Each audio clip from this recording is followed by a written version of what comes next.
Money is a game. If you want it to be a good basketball player, you have to learn the rules of the game, and then you have to practice until you can make free throws with your eyes closed. Money works the same way. It's just a game. If I bring back this chart, the good news is all of this can be learned. This is what financial education is. You probably didn't have a class on this in school, but this can be learned. If you want to get good at these games, you got to learn the rules, practice, make mistakes, and get better. Money law number 6. Negative minds repel money. If you wanted to repel Superman, all you need is some kryptonite. And if you just want to repel money, all you need is a negative mind. When you criticize somebody else's success, you're not hurting them. They're successful, they're doing their thing, and they're not going to stop being successful because you're upset.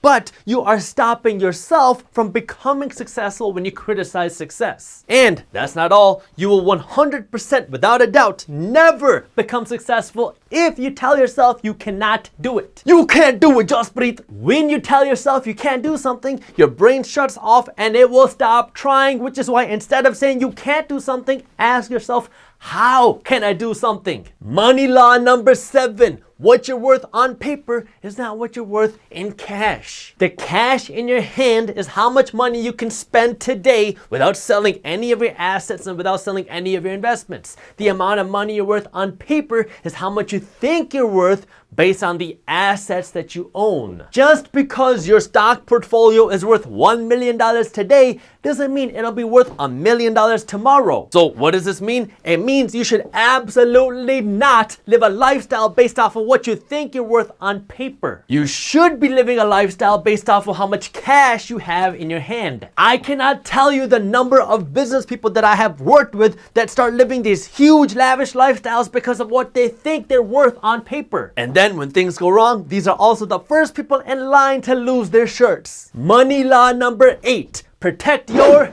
assets. I'm an attorney, and as an attorney, I can tell you that when people see you have money, they will try to take their hand, put it in your pocket, and take some of your money from you just because they see you got it. Get insurance, use legal shields, hire an attorney, and hire a tax professional to help you with your taxes because you want to keep your wallet for yourself instead of sharing it with the whole world. Hey, get your hands off my wallet! Money law number 9. Act your wage. Everyone on Instagram has a Nissan GTR, a Lambo, or a Porsche. At least that's what it feels like. But just because you can buy it doesn't mean you can afford it. If you cannot buy your car with cash, you cannot afford it. Sorry, fake Instagram flexers. And when it comes to buying a car for the show, so I'm talking about luxury and exotic cars here, if you cannot buy 5 of them with cash, you cannot afford 1 of them. Whoa, then I'm gonna need a lot of money before I can buy a Lambo. Yeah, that's the point.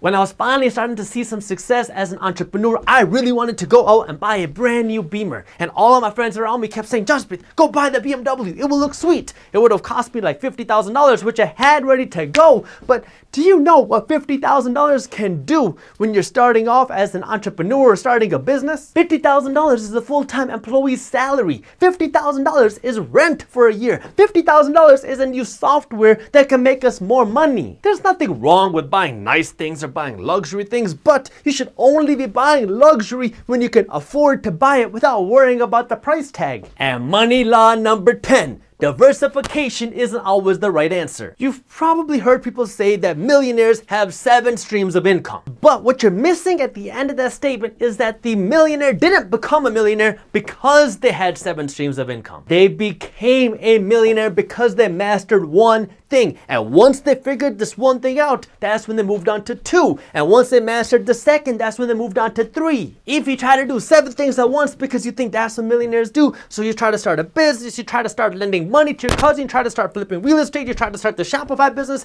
you will go nowhere. Be the master of 1 first, and once you dominate that, then move on to 2. If you enjoyed this clip and you want to continue your financial education journey, I have another video that I think you'll love. All you gotta do is click that button right over there. And for those of you who want to stay up to date on the top finance and business news, you can join Market Briefs, my free financial newsletter, by clicking that button below. Thank you for watching, and I'll see you in the next one.